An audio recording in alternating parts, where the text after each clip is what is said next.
Let's go. Let's go. I'd like to thank everybody for taking the time out of their night and joining us. This is Real Bread Life. I am Jay Rome. So, um, I just got a couple things. Hold on a second. I just got a couple things for tonight that I wanted to get into or go over, I should say. I know my face is big on the other screen. Let me move back a little bit, see if that helps. Get it right there.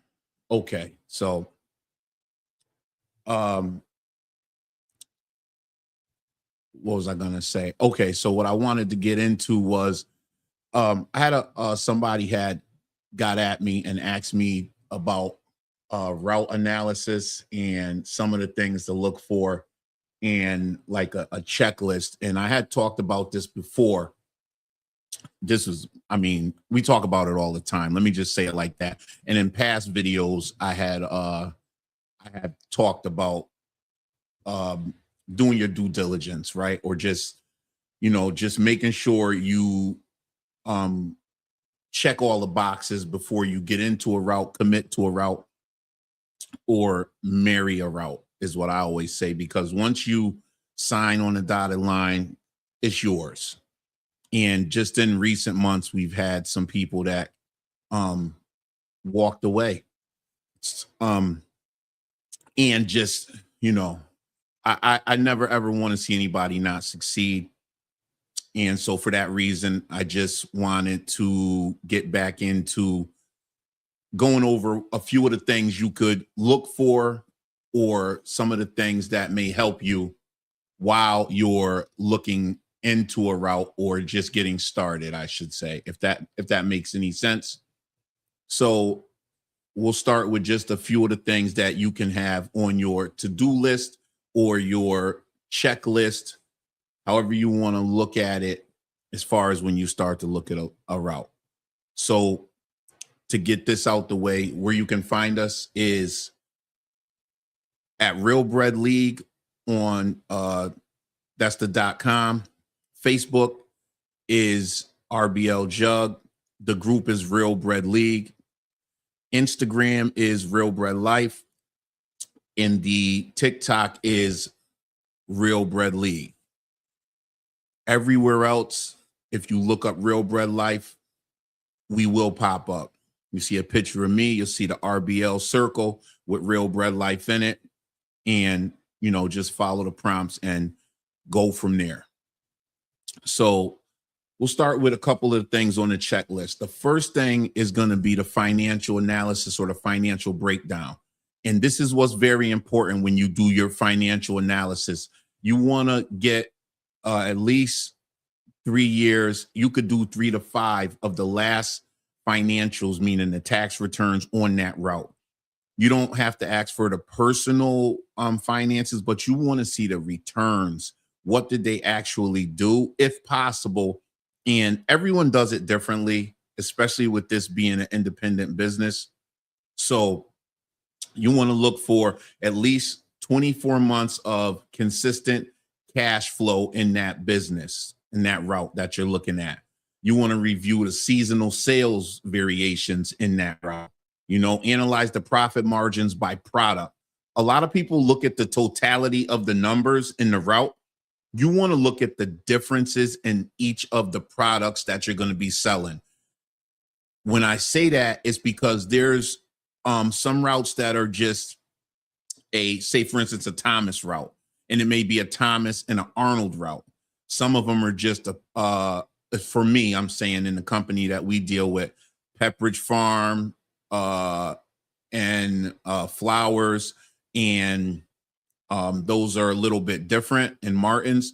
But for us, you could have a route that has a little bit of everything, meaning Freihofer, Arnold, Thomas, and Sara Lee. And it could also have Takis as well. So you want to look at the product margin, the profit margins on the products as individuals, and not just as a whole in a totality of how much the route makes in a week, because that's going to give you a more accurate breakdown of what you're buying. right?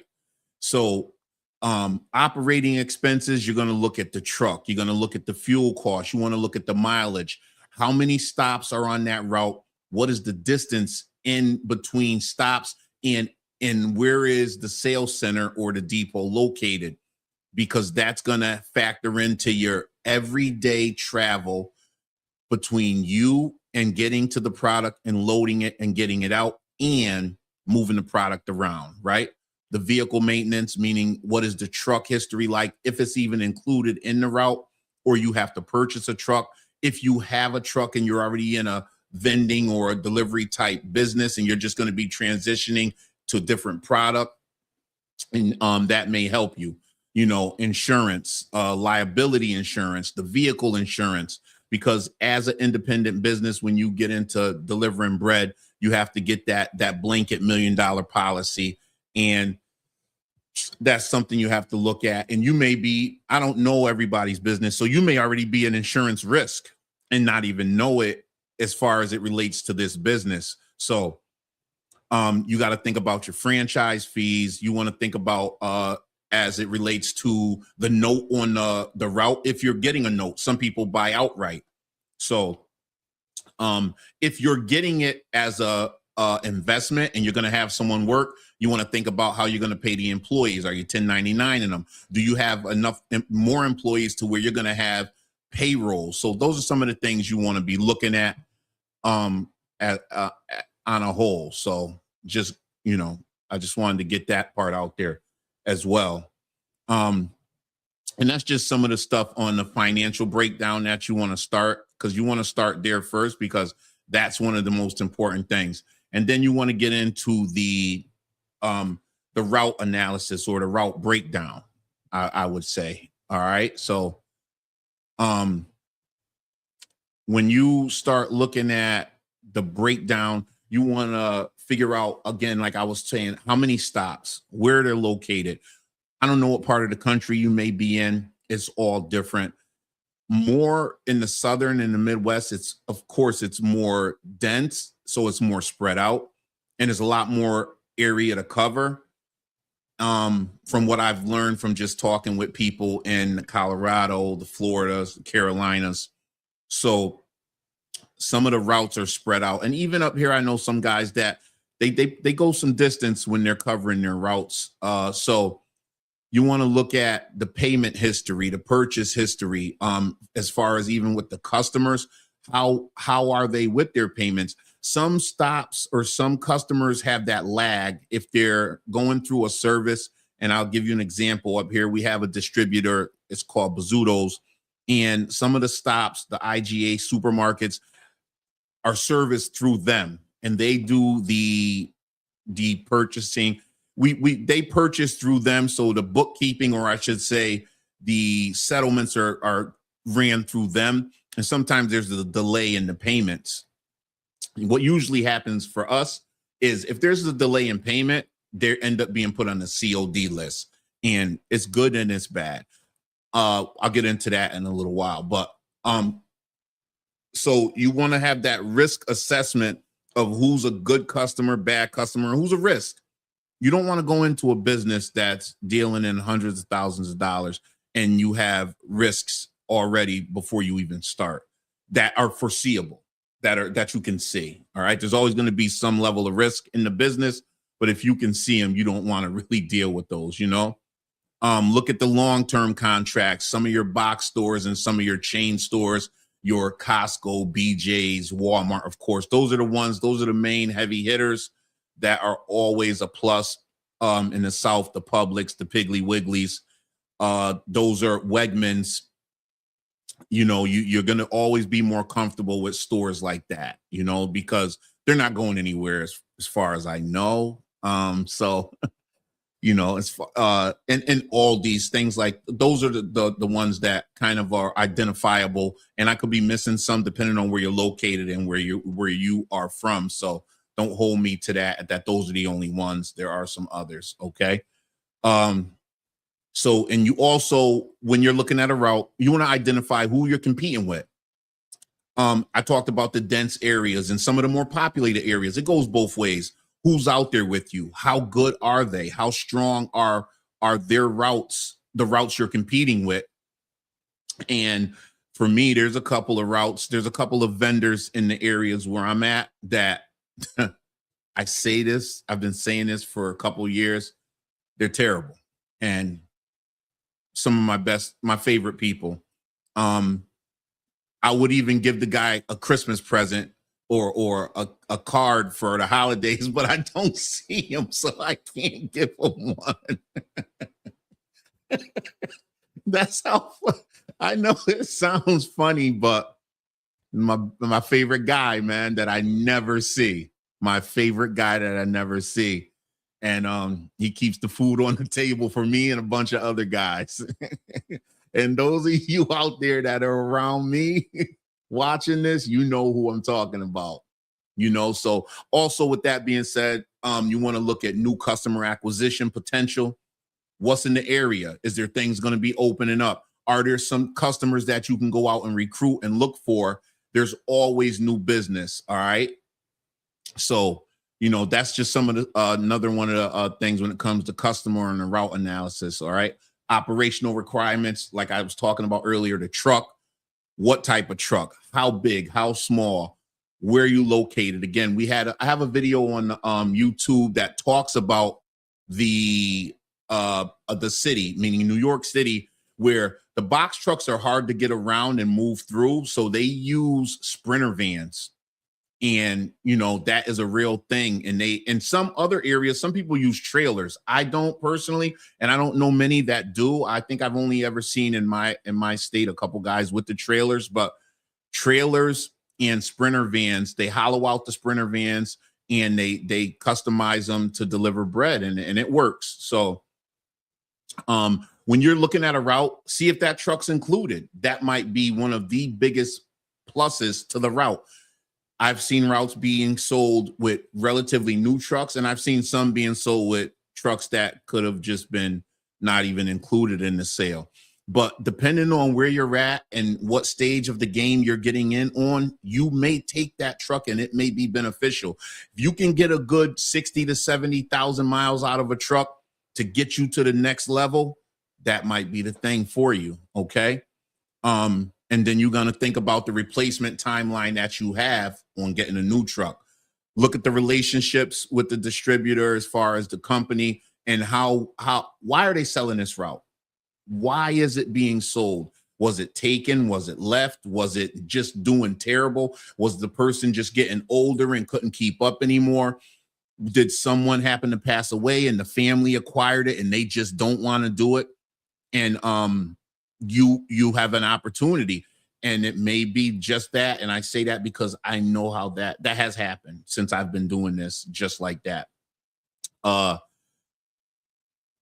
had a situation where someone was just not happy with the route and they were trying to give it to someone.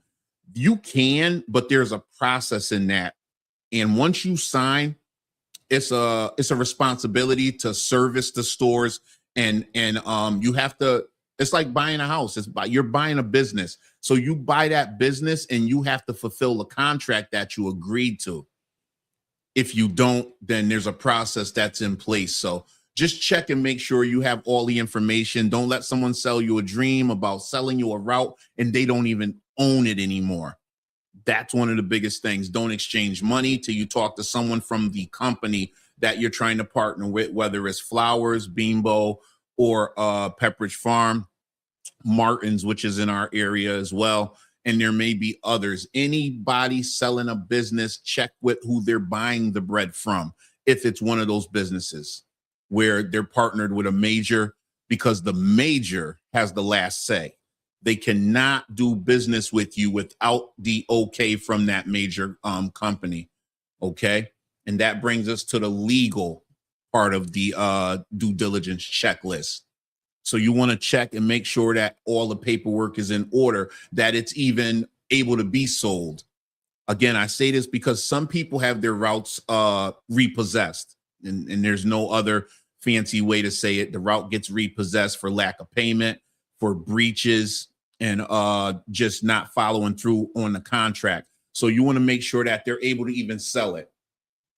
You want to make sure that the truck you have is legally operational. Make sure that it's the right insurances. Legally, you just want to make sure T's are crossed, I's are dotted, and it's everything is officially uh being processed the right way. The contract, there's no quick way to sell or buy a route. It takes a few months to get it done. So don't let anyone sell you on this it'll happen real quick thing. Okay. So earlier when I first started, I said make sure you check the numbers. Seasonally, the numbers matter depending on the route that you're looking at. I always say this about the route that I have is a roll heavy route, meaning it's a spring summertime route where most of the higher return is. All throughout the year there's money to be made, but you can't go off of just whatever season it is and go with those numbers. You have to check the fluctuations of the numbers throughout the different seasons, and that will help you out a lot. So Carolina, what's going on, good brother? How you? Thanks for checking in, my man. So again, just going over some of the things. Why are they selling the route? What's the typical weekly schedule? How long does it take in each stop is a good question to ask, because you got to remember that there are different ways to get caught up in the store behind the tractor trailers in a Walmart, the Coke, the Pepsi, the milk, things like that. So you want to find out how long each store takes, what was the biggest challenge in the business. If you're able to talk to the owner, the seller, the previous owner, whatever that may be. And, again, check the patterns and everything. If there's opportunity for expansion, you know what I mean? Ask that. Why haven't you expanded? Why haven't you grown the route since you've been out here? Or how have you grown the route since you've been out here is one of the things you might want to ask as well. So some of the red flags may be, what are your declining trends? Like what's been going down over the last 2 years? Why are your numbers down if they're down? And why are the customers dissatisfied? Who's not happy out here? And if they're not, why? What has happened? What have you done? What did they do? Why is this relationship not good between previous owner and the customer? You know what I mean? And when I was talking earlier about the other people out here or out there with you, why is there boundary issues? Is it an issue with the shelf space? Most planograms are usually followed. There's usually not a big problem. But what I've learned is some guys just won't follow through with their bread etiquette, is the best way I can say it. Right? There's an etiquette out here that we're all doing business together. We're all doing the same thing. So I like to be professional, and I like to think that others are too, but unfortunately that's just not the case. Some people need to be told how to act or how to handle themselves. So don't be afraid to speak up. I'm not saying get in trouble, but sometimes you got to let people know. You just have to let them know. That's the biggest thing. So with that being said, if you check those things, go through all of those things, then you could probably make a good assessment of if this route is right for you, if you think it's something you might want to do. And again, I just ran through a bunch of these things. Anybody that watches this, send me an email, contact us anyway, and I'll shoot you the list.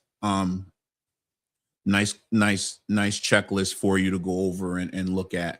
And and if you have any questions, I will not hesitate to help you, and feel free to ask anything once you get it. So you could always tell those that when you're looking at a route, if you go look at how they put the stuff on the shelves, how their record keeping is, and how easily they can answer your questions, will give you an idea of how they run their business. If they can't answer simple questions easily and in some type of detail without walking you in a circle, then maybe that's the reason why they don't have the route, or they're selling the route, or things like that. So once you figure out that part of it, make sure that the route fits you, that this route is going to help you, and because it's also going to change your lifestyle. It's going to change the way you're living. It's going to change the way you live, because you're not going to be doing the things the same way. If you're not already in this business, it's going to change everything, And once you get to that point to where, okay, I like this, I might want to do it, you got to get your financials verified. You got to show that you have enough for the route and you have enough in the reserve just in case. You have to give the company that you're partnering with the information that shows you have the capabilities for just in case. You know what I mean? So there's a couple other things with that. So, again, if you get to that point, reach out and we'll figure it out from there. But yeah, that's just my short checklist of things you can go through and help you evaluate a route. And hopefully that helps. And let me know. So with that being said, we got a couple weeks left. 2 weeks left, actually. After this week, we only have a couple weeks left in the year. This is number 98. Next week will be 99. And the week of Christmas is 100. We'll be at our live 100. Okay. So next week is going to be a special one. It's going to be a special live for me. And the one after that, we have some things out that we're going to be giving away. So I'm kind of excited, and I'm really happy about where we're at right now. With that being said, I want to thank everybody for taking the time out. I have to keep it simple because I'm working on some other things. It's going to be on Wednesday next week. Wednesday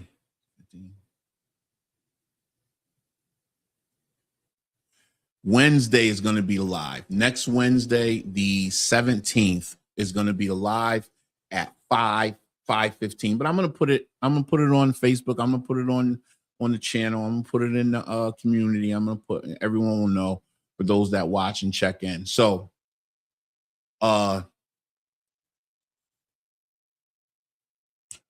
like I said, that's all I got for tonight.